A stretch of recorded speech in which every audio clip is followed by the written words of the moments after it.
खिलाफत उस्मानिया का दौर इस्लामी तारीख का सुनहरा दौर था। ये एक ऐसा वक्त था जब उम्मत मुस्लिमा कभी बाज़ंतीनियों तो कभी मंगोलों के हाथों तबाह हो रही थी। ऐसे वक्त में उम्मत को नई और अज़ीमुश्शान रियासत बनाए जाने की ज़रूरत थी।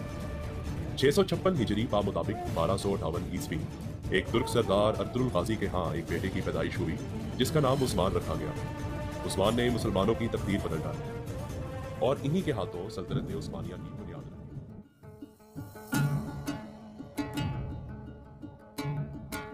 यानीज़ उस्मान को अपनी सजाए मौत में शिरकत न करने के बदले में अब्बास के कातिलों का बताकर कहता है कि जाकर अब्बास के कातिलों को जो कि इस वक्त जंगल में हैं जाकर उन्हें खत्म करो और अपनी सैलजन खातून से मिलना जो कि सारी खबरों से अनजान मेरे पास महफूज हैं।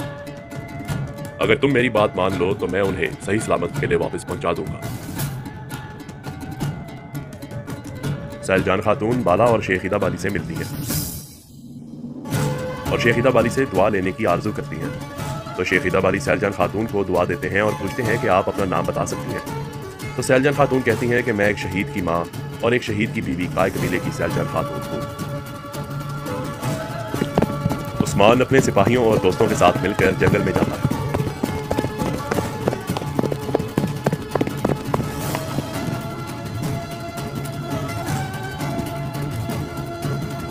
और अब्बास के कातिलों को चारों तरफ से घेरकर उन पर हमला कर देता है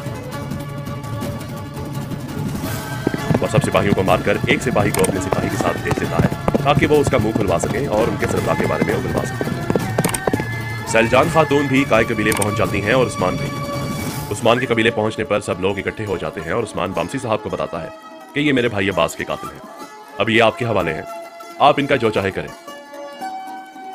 सब खुश हो जाते हैं और फिर सैलजान खातून उस्मान को खैमे में ले जाती हैं और उसे पूछती हैं कि बेटा आखिर तुम्हें क्या परेशानी है। उस्मान उन्हें कहता है कि अब मुझे कोई परेशानी नहीं है। उस्मान ईदा बाली से मिलने के लिए आता है तो उसकी मुलाकात बाला खातून से होती है, लेकिन ईदा बाली उनसे मिलने से इनकार कर देते हैं। वो पहले तो गुस्से में आता है लेकिन फिर बाला खातून के समझाने पर ठीक हो जाता है।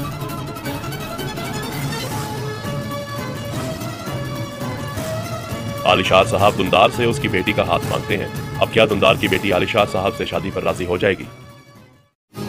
काय कबीले में होने वाली मुलाकात में सब इस बात पर रजामंद हो जाते हैं कि उस्मान की जुर्म की अदालत सोहूत में लगाई जाएगी। उस्मान अपने सिपाहियों के साथ बाला खातून को काय कबीले भेज देता है।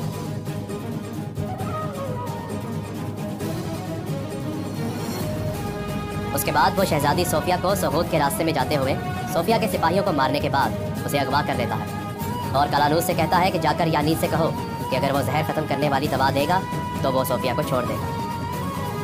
फिर वो सोफिया को काय कबीले ले आता है। तो उसके चचा दुंदार और आलिशार साहब गुस्से में उसका इंतजार कर रहे हैं और अभी ये पूछने वाले ही होते हैं कि सोफिया को यहाँ क्यों लाया गया। इतनी देर में कलानूस वहाँ जहर खत्म करने वाली दवा के साथ आ जाता है और कहता है कि हमने गवर्नर और अब्बास के कातिल को पकड़ लिया है और वो यानीस है। ये सुनकर बामसी को बहुत गुस्सा आता है क्योंकि वो सोफिया को कातिल समझता है। फिर उस्मान बामसी को पुरसुकून होने का कहता है और ये कहता है कि हम कल यानीस की सजाए मौत देखने जाएंगे। उस्मान शेख ईदा बाली को जहर खत्म करने वाली दवा की बोतल देता है। शेख ईदा बाली बाला खातून को जहर खत्म करने वाली दवा पिलाते हैं और वो उससे सेहतयाब हो जाती है। सुबह के वक्त उस्मान को खबर मिलती है कि शेख ईदा बाली और बाला खातून कबीले से जा चुके हैं। उस्मान उनको तलाश करने बाजार उनकी दुकान पर जाता है जहाँ उसे शेख ईदा बाली और बाला खातून तो नहीं मगर शेख ईदा बाली के लिबास में मलबूस मास्टर यानीस मिलता है जिसे देखकर वो हैरान हो जाता है।